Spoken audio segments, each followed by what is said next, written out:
Welcome back, my friends, to more Disco Elysium. In the last episode, I made it to this brand new area here in the map that I hadn't previously explored, and there's so much to explore here that I'm hoping that I don't get too sidetracked or pulled into too many different directions, but there is still a lot to explore here.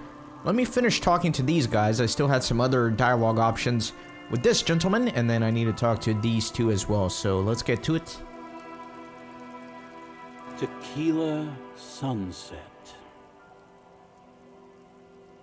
Oh, wait a minute. He needs more booze before he can tell me another story, so I need to find more of that. Never mind. So, be seeing you. Alright, let me talk to this one. Good to see you, friend. Do I have deals set up for you, buddy boy? He spreads his arms as if wanting to embrace you. What are you talking about? So what do you want? I've got smokes. They're cheap. Very cheap. I've got Pilsner. Great deal. You won't get a better deal on that piss. Spirits I can let go for 300 real. I also have speed. And by speed, I mean amphetamine. Nice, this guy's got all the hookups. See? There it is, Bratushka! The spirit! Let's buy the spirit! 300 real is a lot, but this has to be done! It has to be done, he's right. It's our end game! It is the end game. This is the mystery and the truth, and I need to buy that spirit. Exactly! This is no ordinary drink! It's what our relationship has been building towards all these years! This is the climax, the mystery, the virginal sigh! That drink is special! I love this Ty's enthusiasm. I would buy what he's selling any day of the week. You have to buy it from him! Get it off him! Kill him if you have to! Our ultimate fate depends on it, and the fate of many worlds. He totally sold me. I am sold. I feel like, screw all the other objectives in this game. I feel like my end goal now is to get that bottle of liquor. I'm gonna do whatever it takes. I might have to come back to it in the distant future, but I will get it, okay? I will. The lieutenant looks at you, looking at the bottle of spirits, then at Rosemary, suspiciously.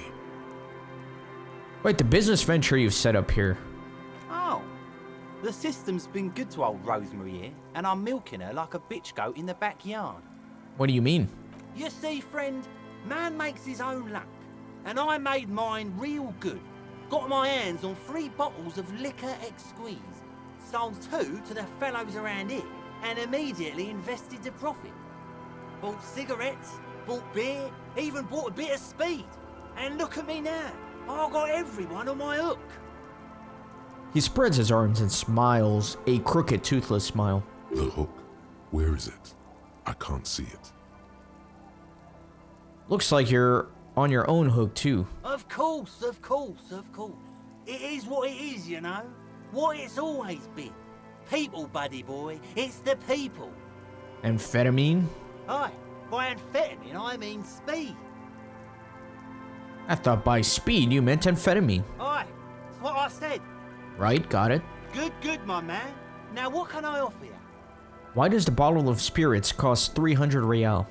See, friend, it's real valuable. Worth every real, if you catch my drift. Got it from a bit of a business venture. I'm gonna nod and let him speak. You know, it's funny, actually. He bursts out laughing, then takes 3 gulps of his Pilsner and stares at you intently. What is? What? Keep him talking. What do you mean, what? What do you think was funny earlier? This guy. He says and shakes his index finger at you. Conversation might bring a discount, no? Let me see. Where did you get that bottle of spirits from? Oh, this is medicinal spirits. The good stuff. Got it from the doctor's office.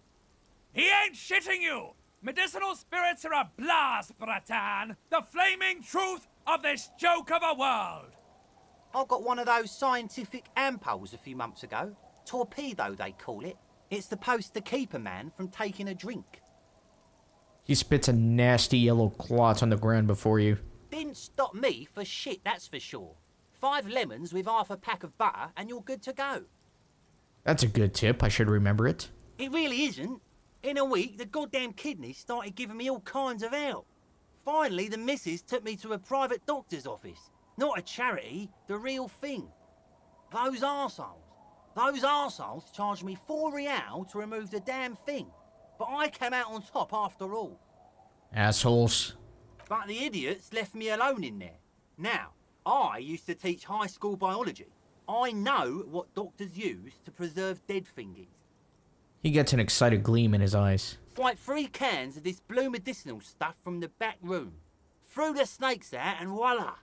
What's left is this beautiful blue stuff. 98.7% almost pure alcohol. He shakes the bottle. So, you know, alcohol cannot reach a purity higher than, I believe, 96%. 2 I already sold to these fine gentlemen here. But this last one is yours for £3 if you want it. $3. Wow, I got a huge discount. Let me smell it. Can I smell it first? Yeah. Be careful. It's extremely flammable. One spark and the entire city of Revachol is wiped off the map. Feels like someone set a mustard field ablaze right inside your nose, then drenched it in tear gas. Your nose is a singular source of pain, but at the same time you don't remember the last time you felt so alive. Did I not tell you, Bratan? This is it! This is our party drink! This is what we're having, baby! Please get it for me! The tie vibrates excitedly around your neck again. So, what's the deal, friend? Want the spirits or not? I think it'll prove useful, yes. £3 and it's yours, friend. The deal of a lifetime. That is the deal of a lifetime. I'm gonna do it. Here's the money for the spirits. Just make sure to enjoy that one, friend. Bratan, I am so proud! Now, whatever you do, don't drink it! This deserves so much more than just regular oral consumption! The tie is so on the money there. Up the bum it goes. Oh my god. Oh my god. Are we doing this? Huh? Just wait for my sign. Keep it with you. Keep it warm. Keep it safe. Soon we will enter the other world. Soon. The time will come soon. Have patience, brave one. Oh my god, I can't believe this, but I'm excited. I'm oddly excited about this whole 98% alcohol going up the bum of a psychotic detective thing. Let me go ahead and buy some Pilsners so that I can get the other guy to tell me more stories if I booze him up. Bottoms up, Captain. Okay. I'm off for now. In the civilized world, it's a custom to tip the shopkeep, friend. But come back anyway. He waves you off. Alright, let me talk to this guy as well.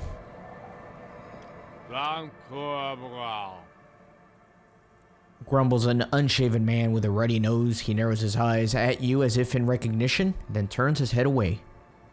Don't you call her? Yeah! Don't call Abigail! Who's Abigail? Uh-huh. Abigail.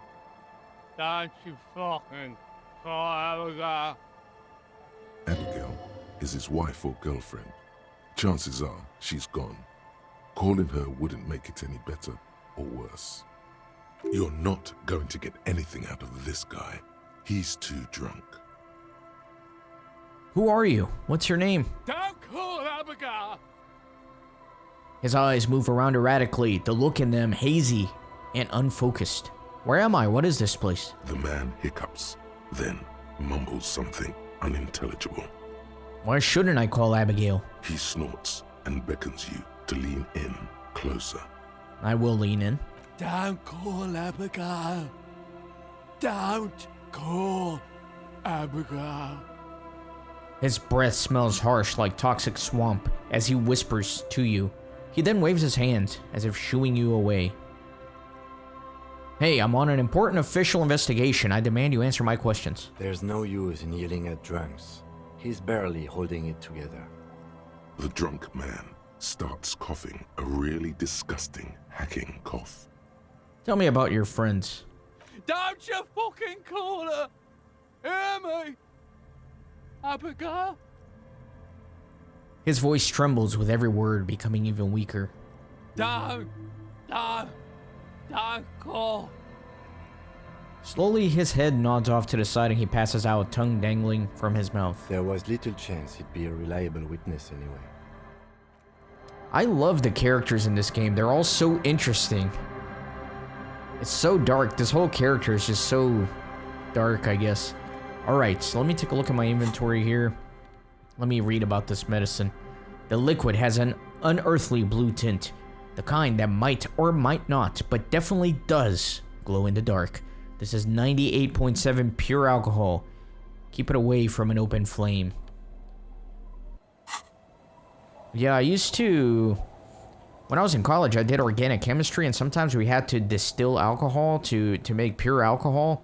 And I forgot what the max percentage of pure alcohol is, but I want to say it's 96%, but don't quote me on it. It's definitely not 98.7, though. It's lower than that. Alright, let me talk to this guy now that I have some Pilsner. Tequila Sunset. He nods in appreciation. I've got some more booze. Can you tell me the next story now? Of course. Drink first, story later. Here, I've got a potent Pilsner. Not much, but it will do.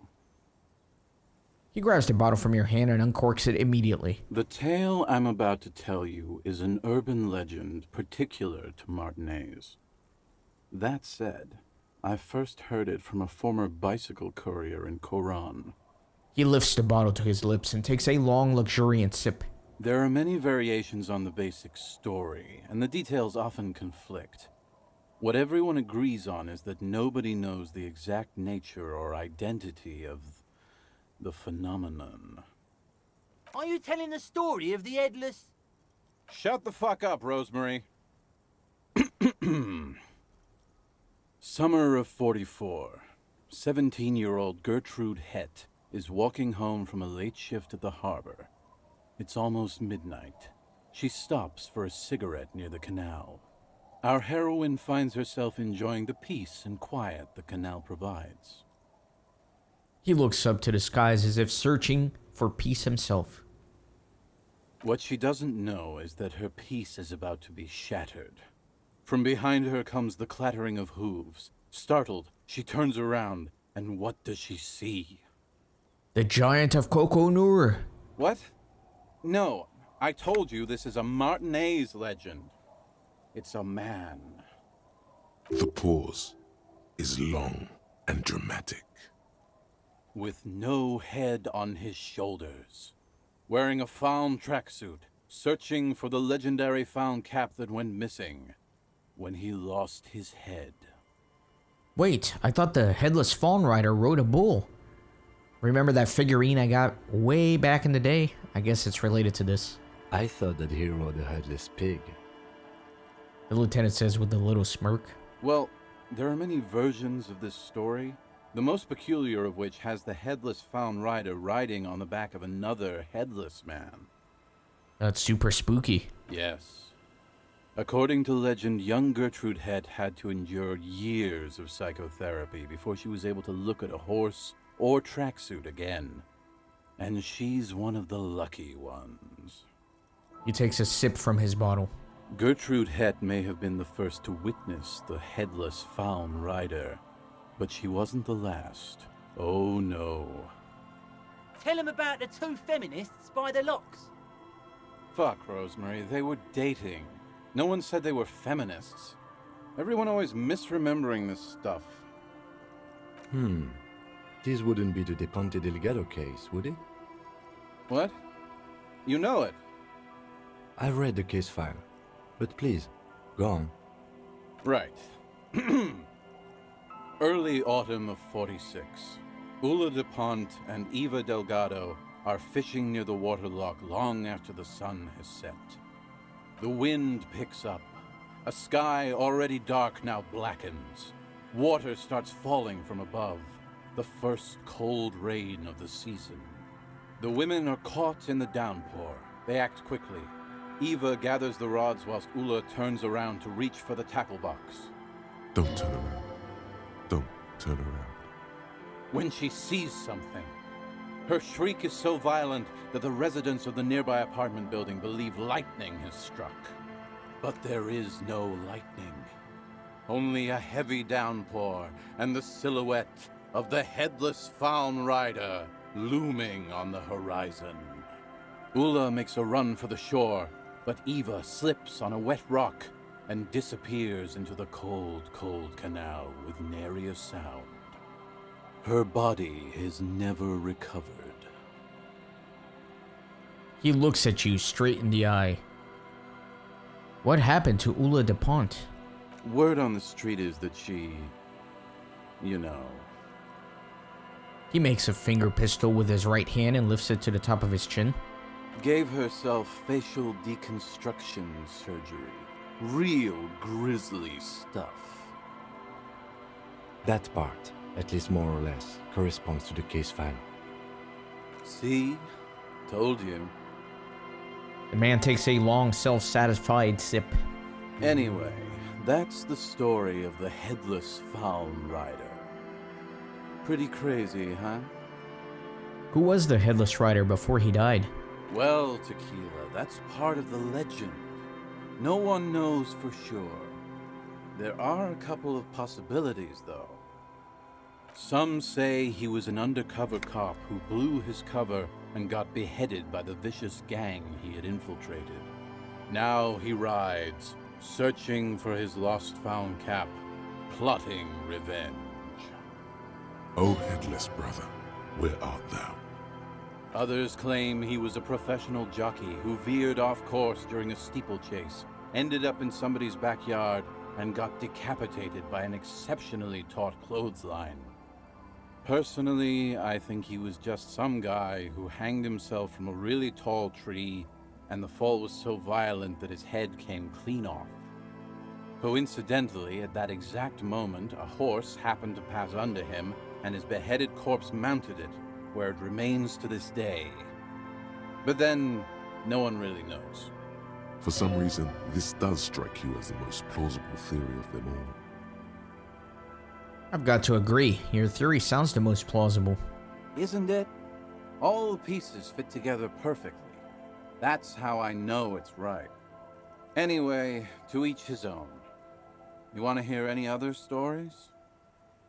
I've already seen some weird shit on this case. A headless jockey in a tracksuit fits right in. Hard to argue with that, I suppose.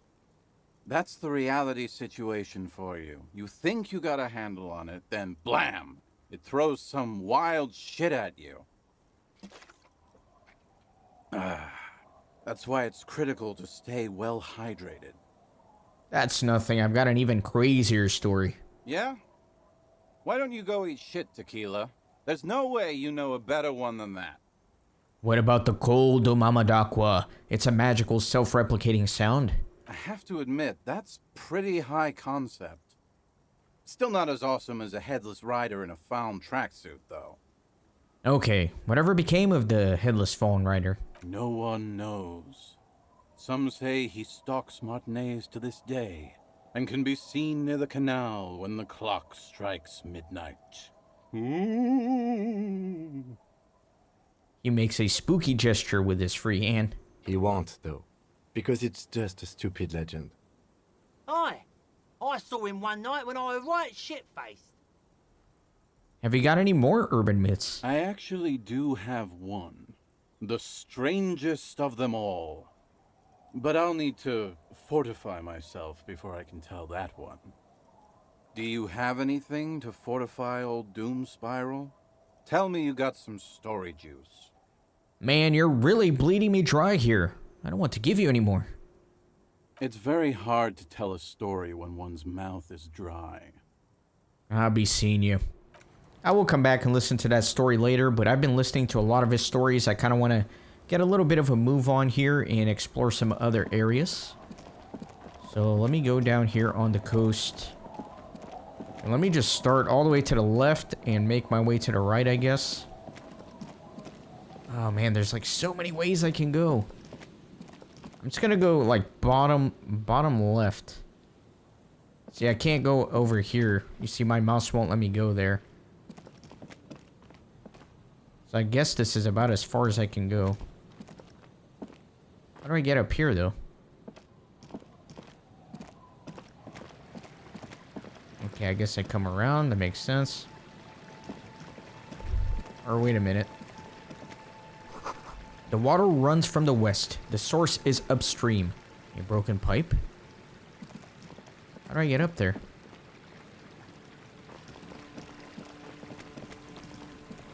Okay, I gotta go all the way around. Oh my gosh. Look at all this. This place is huge. There's so much to see and do. Oh no, there's too much stuff. Okay, let me just start here at the corner and slowly work my way through. That patch of reeds over there, it's a great place to hide something. Kind of out of the way, being so close to the water. What is this about? Nothing. Just a hunch.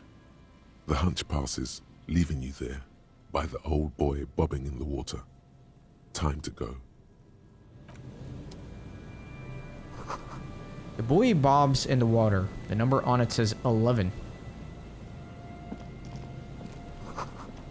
These heavy military blockades are riddled with bullet holes, crumbling.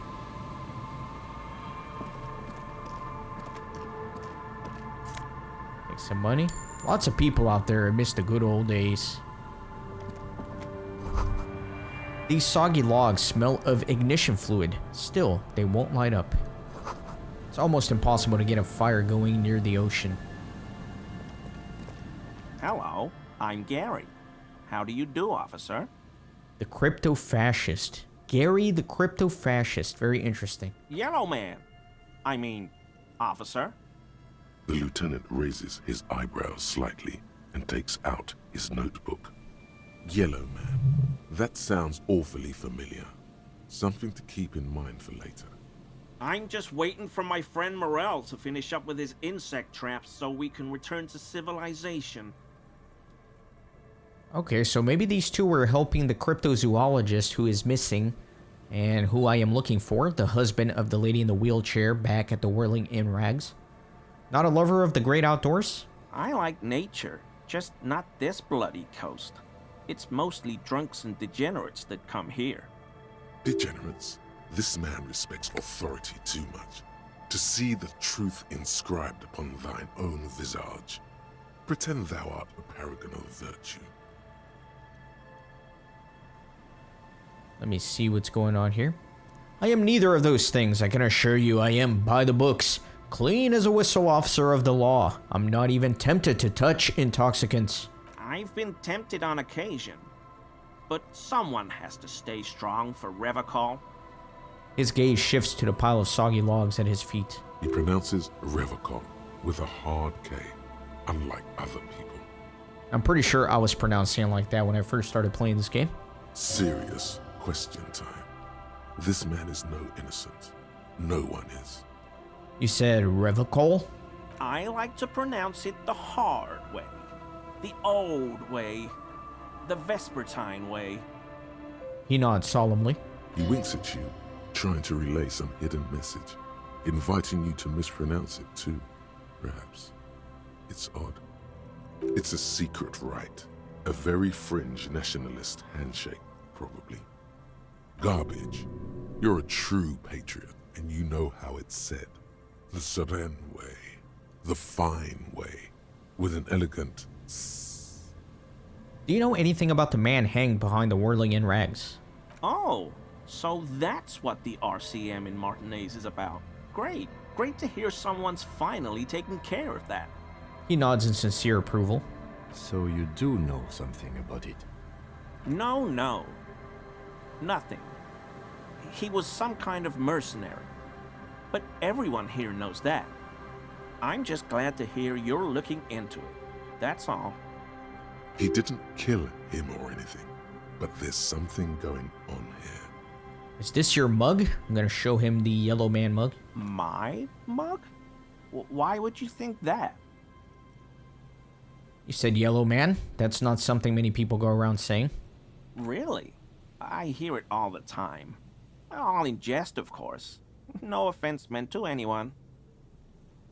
Still seems suspicious. Did I mention the mug was found at the scene of the lynching? Okay, I admit it. I threw the mug away in the trash container behind the hostel. I know I shouldn't have, and I am very sorry, officer.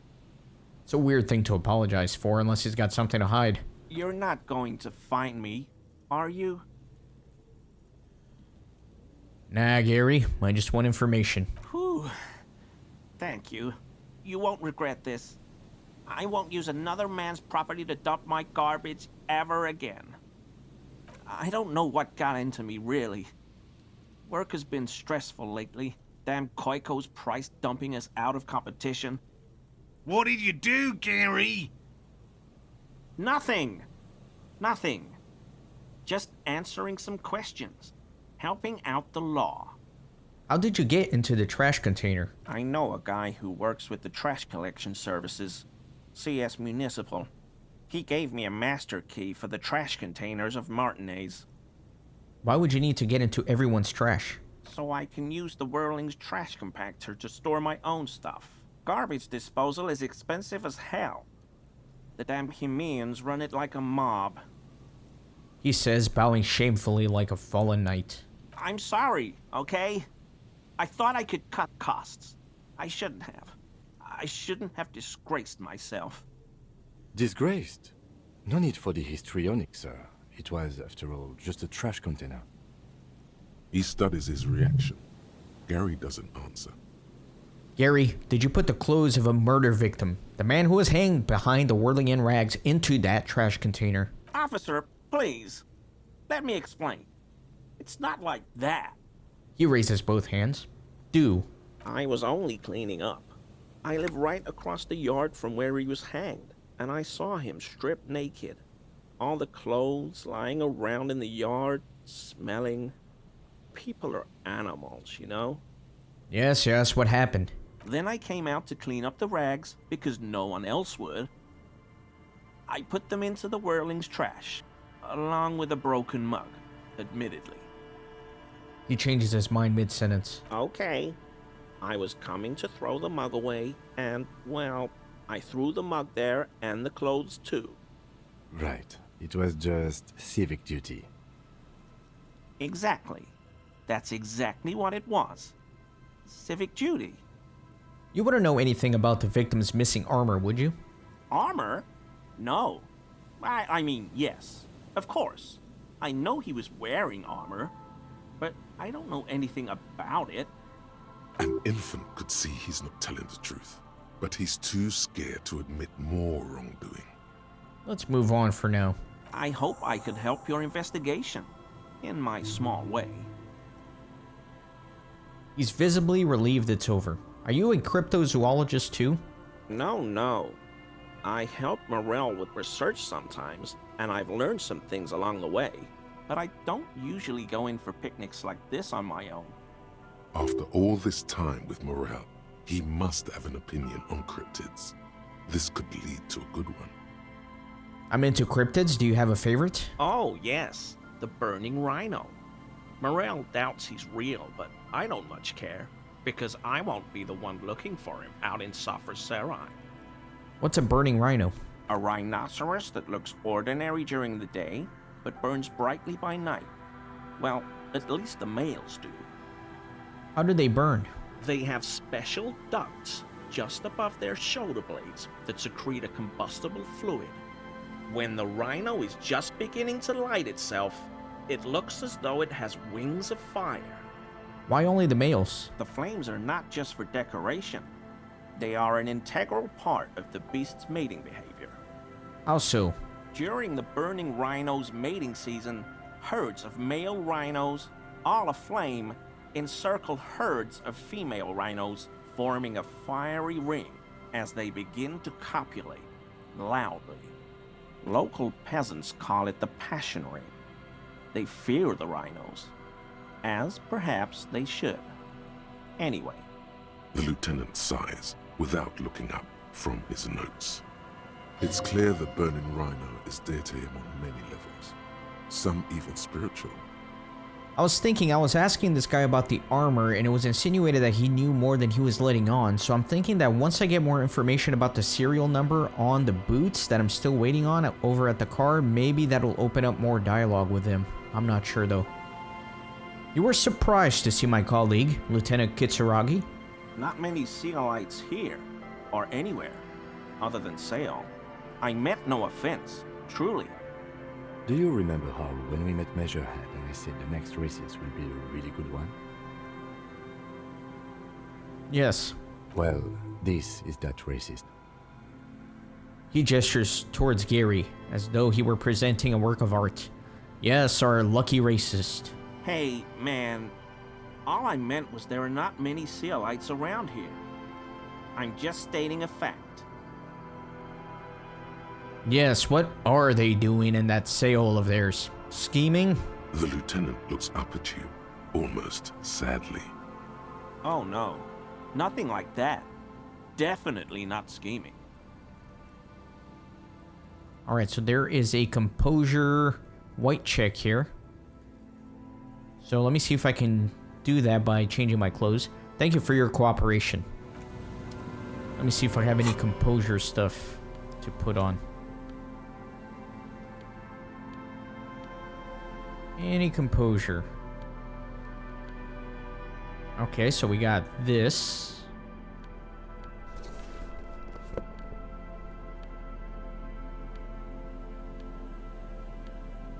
Logic.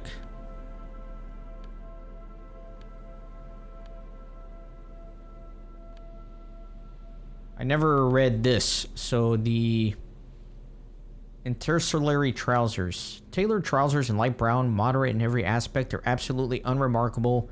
In other words, perfect. Alright, and then just making sure I'm not losing composure from any items. So those pants give me composure. Okay. So let me see what my percentage is now. Always a pleasure to see an officer of the law. I mean, officers. So only a 28% chance, but I might as well try it. Why is he shifting around like that? Gonna analyze Gary's composure. That shirt looks very uncomfortable on him. Look at the buttons, barely keeping that thing together, as if something is ready to rip out from underneath. Awesome. Glad I passed that at 28%. Something worn underneath it? Yes, like a piece of ceramic armor, for example.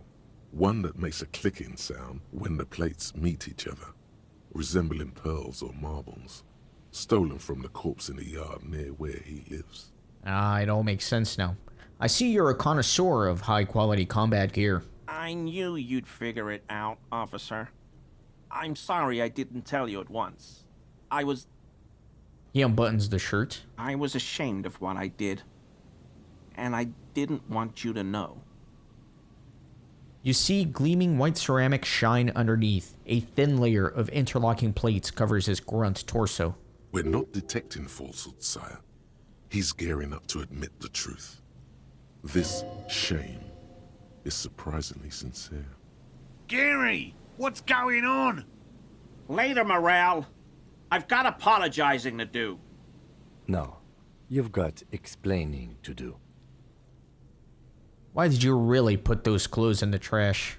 Everyone was picking those pieces off him, and I was watching them do it. And they'd scattered his clothes all over the yard. Everything was smelling. He looks at his feet. So I went there to take out the trash and started cleaning up. All those rags on the ground, him swinging up there, and I had a lapse of honor, sir. I thought, he's a foreigner.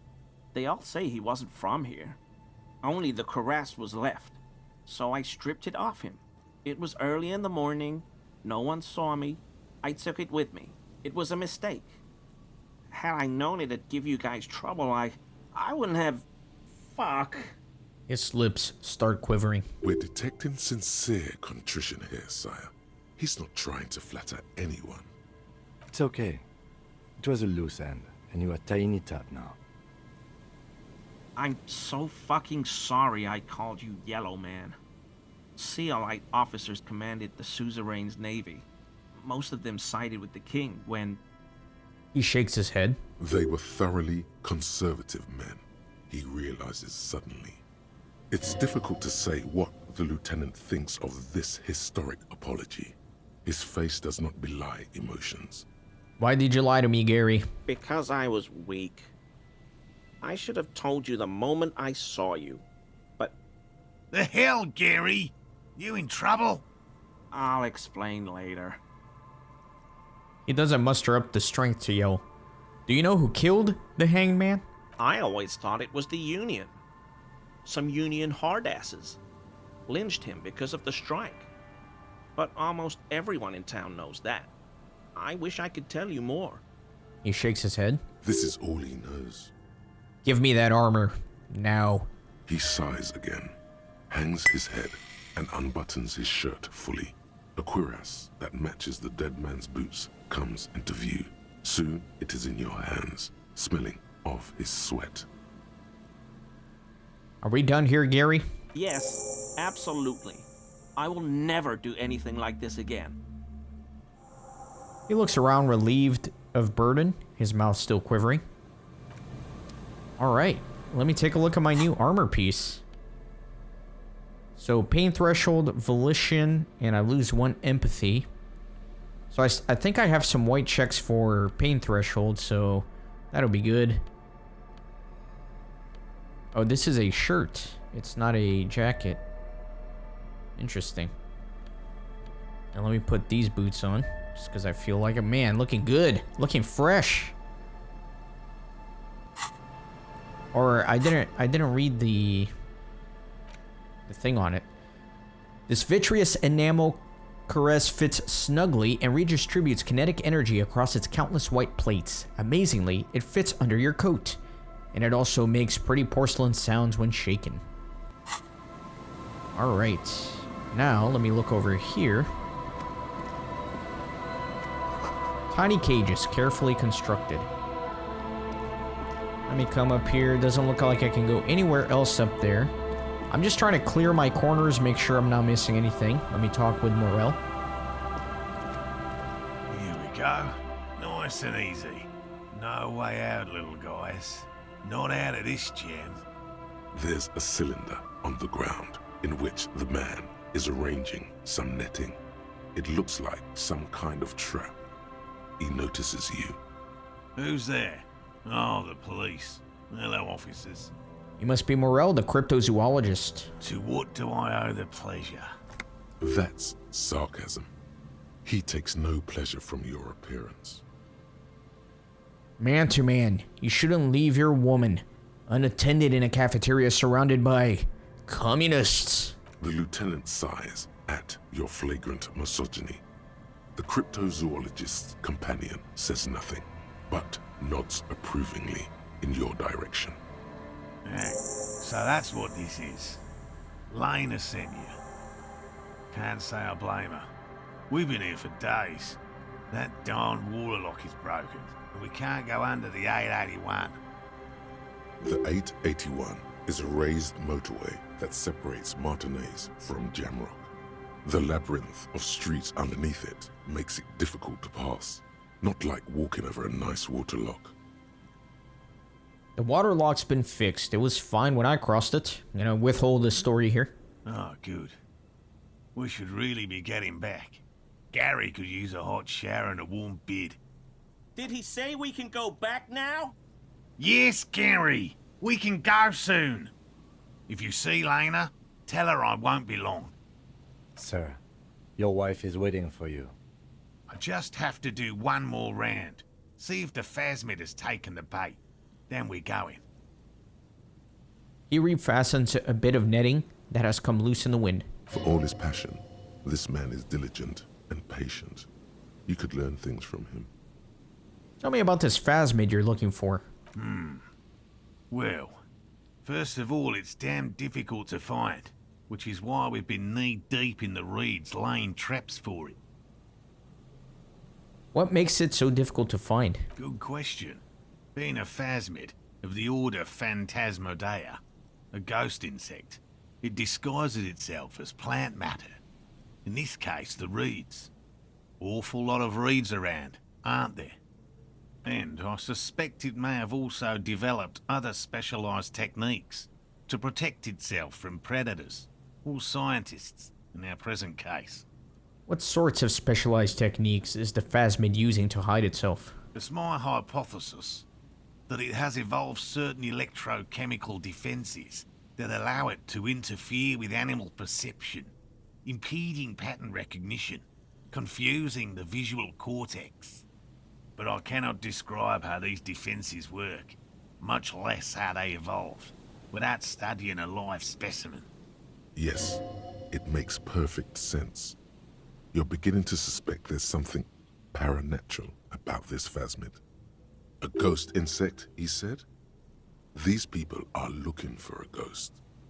Ghost insect? So you're ghost hunters? No, that is precisely what we're not.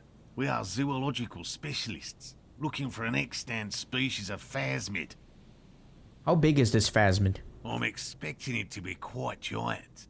One known species of phasmid, called the Megaphasmodea zoensis, is about the size of a grown man's forearm. So, He leaves the conclusion up to you. Why are you so interested in this stick bug? It doesn't seem to be as colorful as some of the other cryptids I've heard about. typical rookie assumption. Insects are much more sophisticated creatures than those unversed in zoology give them credit for. Even simply catching a glimpse of the Insulindian phasmid would be the apex of of any cryptozoologist's career. But to study it and its defences, find out how it stayed hidden so long. He shakes his head. What have you discovered about it so far? Very little, I'm sorry to say. No one's ever captured a specimen, so all our information is based on first and third-hand accounts. So no one's ever found one? Not yet. That's what makes it a cryptid. Just out of curiosity, if there's no proof of its existence, how do you know it's real? I know it's real.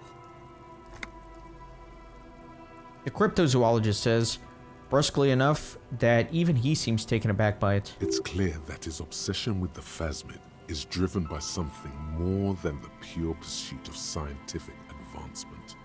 By which I mean, I've heard enough first-hand accounts to believe quite firmly that the Insulindian phasmid is more than mere superstition. Lena said that there has been a sighting of it here in Martinez. Yes, the most recent sighting was by a couple of teenagers along the coast here. That's what brought us to Martinez specifically. It's the first credible sighting in several decades. Admittedly, it's an unusual location for this species, but with all the sewage runoff upstream, it probably doesn't matter much anymore. Maybe the Insulindian phasmid has died out? I have to resist the thought.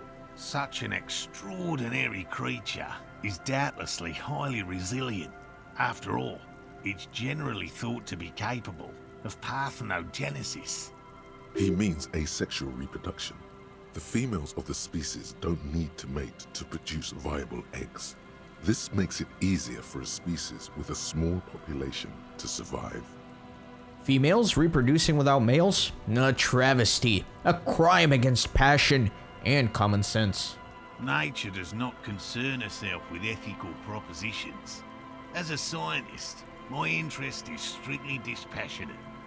Tell me more about these traps. Well, they may not look impressive, but Lena designed them quite cleverly, so I'm sure they'll do the trick. Lena designed the traps? Yes. He says with some pride.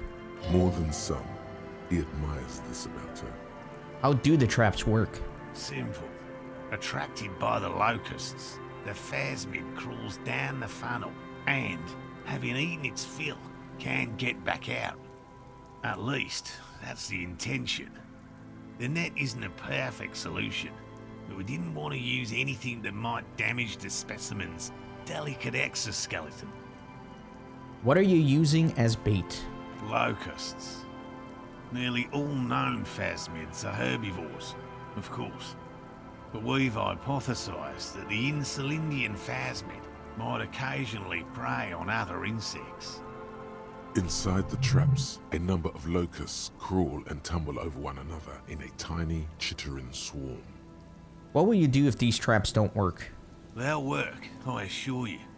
The predatory hypothesis, using locusts as bait, accounts for the failure of previous efforts by other teams, which use plants. We have given this some thought. Let me ask you about something else. Yes. What? How did you become a cryptozoologist? I've just always liked animals and puzzles. Searching for cryptids is a bit of both. He seems reluctant to talk about himself, but he'll open up, if you prod a little. So you're living your childhood dream out here. It's not child's play, just because I have to traipse through the mud every so often. His eyes narrow. Why not just be a zoologist? Real animals are puzzling too. Real? I know you think one is a respectable profession, while the other is superstition. Everyone does. Honestly, being a cryptozoologist trumps most of the garbage I've seen people do. My methods do not differ from other scientists. I simply draw upon a wider variety of evidence. And I have more hope that something truly surprising might happen. Your nerve endings tell you there is no such thing as a positive surprise. Life's surprises are mostly miserable. Agreed. Yet there is always a chance, albeit a small one, of a truly good surprise. One simply needs to look at the history of science. Serendipities abound. And has anything truly surprising ever happened to you? No, as I said, I have yet to catch a cryptid. Although I have come close. Close enough to keep trying. What kind of evidence do you use? Everything from forgotten regional lore to newspaper accounts, like the one that brought us here, to look for the phasmid. I keep a very open mind. He's interested in things that people believe that scientists don't. You think other scientists don't listen to ordinary people enough? Most establishment scientists only care about reputation and remuneration, not real research. And certainly not the truth. They're a cowardly lot, and both the field and basement archives can be dangerous places. So you have never discovered a cryptid? No. Very few cryptids are ever discovered, and not for a lack of trying. To stay hidden is a cryptid's primary quality. It's even in the name, cryptid. So how many cryptids have been found? Of the list of cryptids kept by the Cryptozoological Society of Chemnee, which is 4,082 items long, about 2,000 have been confirmed as hoaxes. 2 are categorized as confirmed discoveries. The rest are in differing stages of discovery, refutation, and data collection. Only 2 have proven to be real? Yes, the Chateau Quan forest pygmy, who turned out to be an extinct species of primate, and a cave salamander from Yugograd, who is, honestly, quite unremarkable. It's in a zoo somewhere. We cryptozoologists are brutally honest with ourselves, more so even than the public. With cryptids, most cryptids are hoaxes or they are never found. That does not mean we should stop searching. Then the Insulinian phasmid will be the 3rd. Indeed. If our expedition is successful, every paper in the world will report on it. From Revachol to Dushantu. It will be a zoological miracle. Thanks for explaining that. Now about something else. Yes? Let's talk about specific cryptids. All right. What cryptids precisely? I usually discuss these things with specialists, so I don't know what. We would have to discuss. He wants to say, but decides against it. You need to ask him about specific cryptids. Cryptids you've heard about from Lena, or his friend Gary. He won't just talk. I know the biggest cryptid, the Giant of Koko Nur. That's impressive, I guess. But have you seen it with your own eyes? No. Of course you haven't. He seems satisfied. Have you seen it? I haven't had a chance to travel to Coco Nor. No. And I likely never will. The Samaskill desert region has been embroiled in a small civil war for the last 8 years. I fear this mindless barbarism may have wiped out the elusive creature entirely. Sightings of towering luminosities have grown rare recently, while they once used to be constant. It remains unclear what this has got to do with you seeing it, as he was inquiring before. He was just being defensive. Your friend Gary told me about the burning rhino. Did he? That one's a hoax. Some Seraise rice farmers set fire to rhinoceros cadavers and use them to scare tourists. Have you told Gary this? Many times. It always turns into an argument. I don't want to repeat it. The rhino holds a special place in his heart. Let it. Myths are part of my field. What if the other cryptids are hoaxes too? Many of them probably are. Statistically speaking, about 20% of all cryptids are verified hoaxes.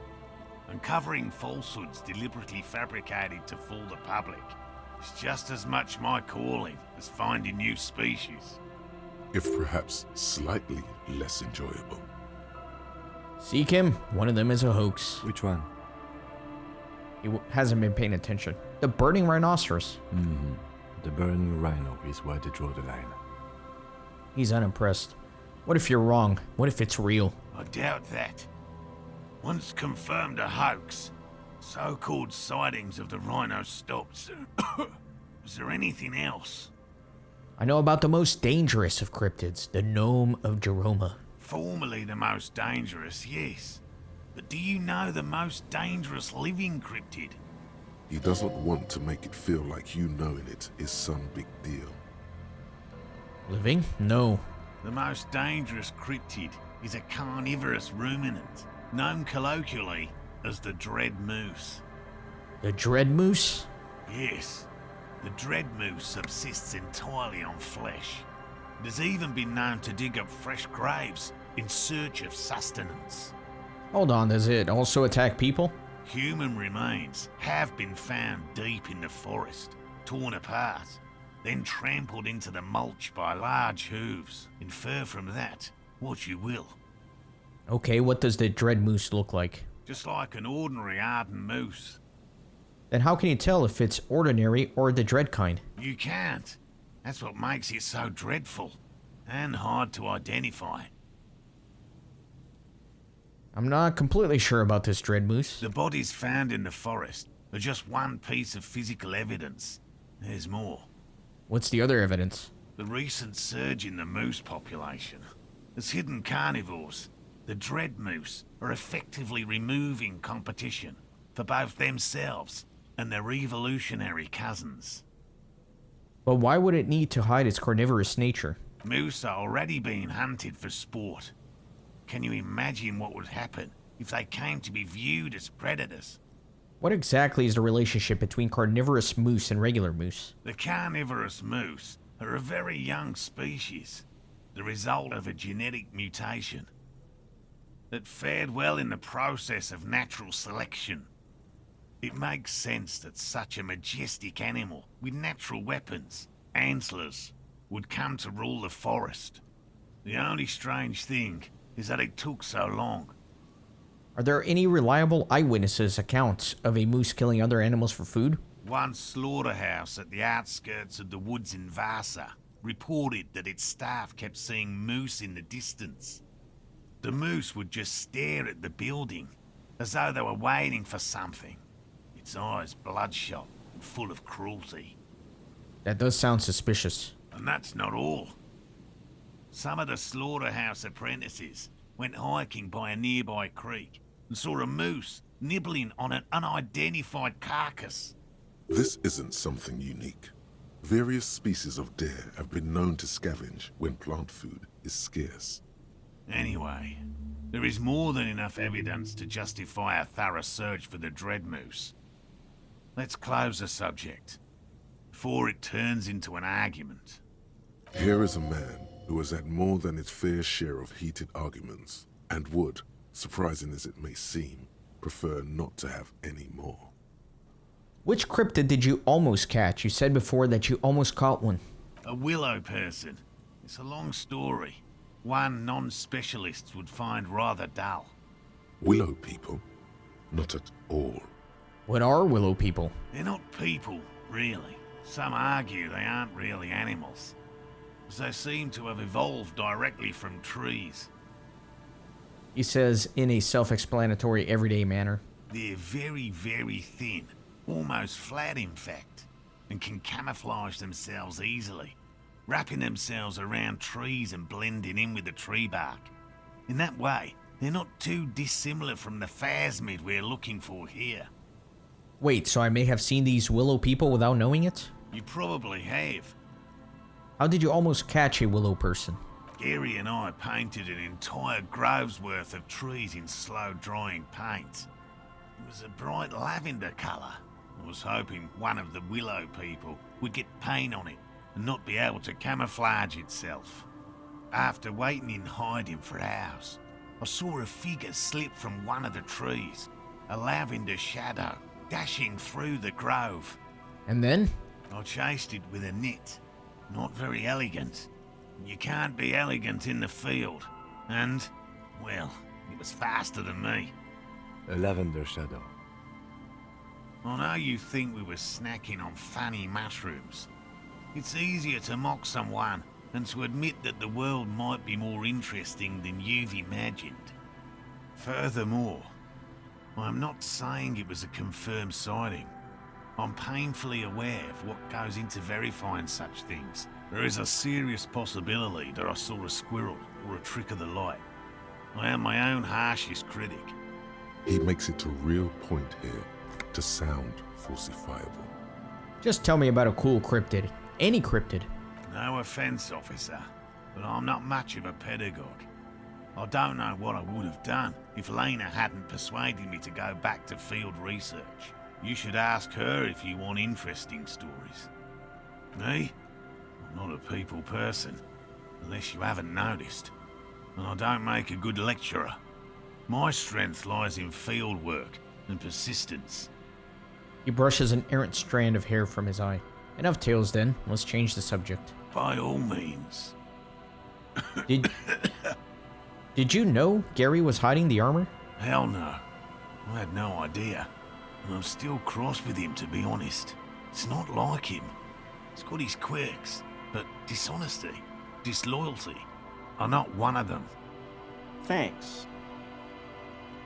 The man mutters in the distance. He doesn't dare say more. He's still glad his friend stood up for him. It's time to return to your woe man, Morel. By woe man, you mean my wife, I assume? I will return to her.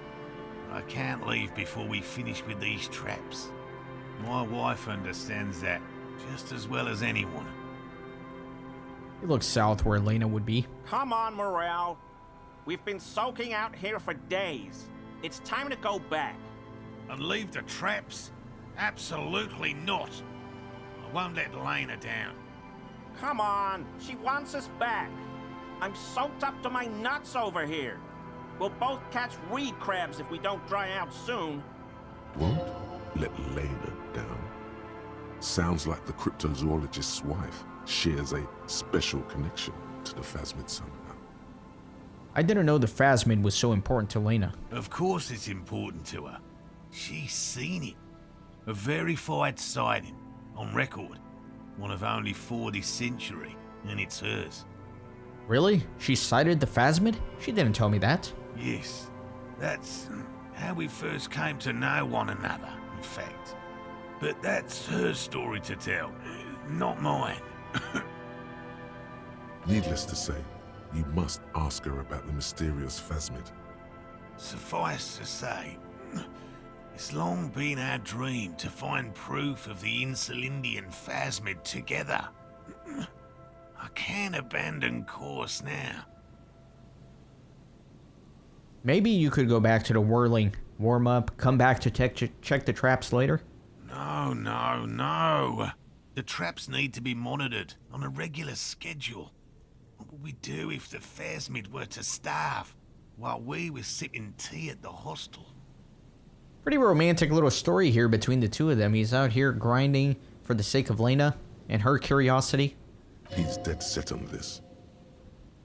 Wait, what if we check the traps for you? I didn't expect you to take such an interest in our work here, officer. Chaos is my method. I am its scion. Well, be that as it may, I'd really appreciate the help. Where are these traps? There are 4 in total. One is to the south, on this little peninsula, by the boathouses there. It's very near. Another we set in Land's End, to the northeast. It's behind a small sand dune there, on your way to the old radio tower, after the church. The third is set near the canal, where you crossed, by a concrete slab. A big thicket of reeds going up the slope, and among them... He gestures to the trap in front of him. You should check at least one of those before returning to this one, since I just said it. This one's more of a technicality, but still, better safe and stupid than sorry. That seems like a lot. Do we really have time for this extracurricular venture? The pursuit of knowledge is its own justification. Is it? He doesn't look too convinced, but the small shrug indicates why not. If you think it's important, you have been right before. What do I do if there's a phasmid in one of the traps? Bring it to me at once. Just make sure the trap is closed tight. He's not comfortable with the possibility that you'll claim the find, but he's lying about this even to himself. What if I encounter the phasmid in the wild? That's highly unlikely, officer. But in the event you do, I'll spray you with a pheromone mixture I developed. It's made of musk and research chemicals. The pheromone should attract the insect to you, or at least prevent it from bolting at the sight of you. It's quite potent. Will last you about a week. Lay it on me, thick. He douses you with the odd-smelling spray, a double helping as you present your other armpit, and then gives you a satisfied nod. I hope you're not buying this. He dispenses it without letting you touch the canister, so it would be precious like holy water. It is precious. A single dose cost me 50 real to develop. Not that I expect you to understand self-financing one's own research. He looks at the lieutenant with disdain, then puts the spray back in his pocket. I'm ready. Let's get to it. Right. Which means you two can pack up and go back to the whirling. Whatever he thinks about this detour, it's clear that these men are exhausted and in need of assistance. Finally, someone's talking sense. Thank you for your help. Gary and I will start breaking down camp. If you have any more questions, now's the time to ask. We'll be gone once you get to it. I'll get going. I completed the thoughts. It's not only your eardrums that register sound anymore. Your very skin has become an organ of hearing. Looking for a whisper, light and low. A god who's very, very silent. Nothing escapes you. A cockroach in the other room. A candy wrapper falling on dry grass. A drunk falling from a chair in a bar 20 meters away. In fact, you haven't heard the Col du Mama Dakwa, but you have discovered that you have amazing hearing. It must be the only part of you the alcohol hasn't drowned out. Keep listening. Very nice. +3 perception, that's huge. At the expense of 1 encyclopedia. Encyclopedia is nice, but it's not as functionally useful as some of the other skills I've realized. It's mainly just keeping the dialogue interesting. So this was a nice thought to complete. I like that +3 perception. Perfect. Okay. Very good. Let me look at some of my new tasks here. I need to inspect the traps. Check the traps for Morel, the cryptozoologist, so he and his friend Gary can get some rest. There are 4 traps in total. After checking them all, return to Morel with the news. So I gotta check all 4 of those. Spirit is eternal. The horrific necktie is getting ready for the end game. For the love of God, do not remove it until the magic happens. Then I need to find the Idiot Doomspiral's jacket. Idiot Doomspiral stole a cool jacket at one point and then lost it again. The story of his life. According to the man, the jacket was last seen somewhere around the boardwalk. Maybe at the abandoned fish market? Then I need to take the stuffed bird to Gart. Gart was fixing a stuffed bird. He found another stuffed bird. Not the same bird, but not broken either. Take it to him at the Whirling Yen Rags. Perhaps he can hang it up on the wall. Okay, so that's going to do it for this episode. I hope you enjoyed. In the next one, you know the drill. I'm going to continue investigating. I do have a meeting at 9 p.m. if you remember at the apartment, so I do want to start making my way back there. But we'll figure it out together. We'll have fun. Thanks for watching. See you next time. Thanks for stopping by the Renaissance Gaming Monastery. I hope you join our community on Discord and Twitter. These videos are produced with a lot of hard work and love. If you think they're worth $1, I'd be grateful for your contribution. You can send a thanks donation or become a member on YouTube. You can also support through PayPal, Patreon, or even with cryptocurrency. All links are in the description. See you on the next video.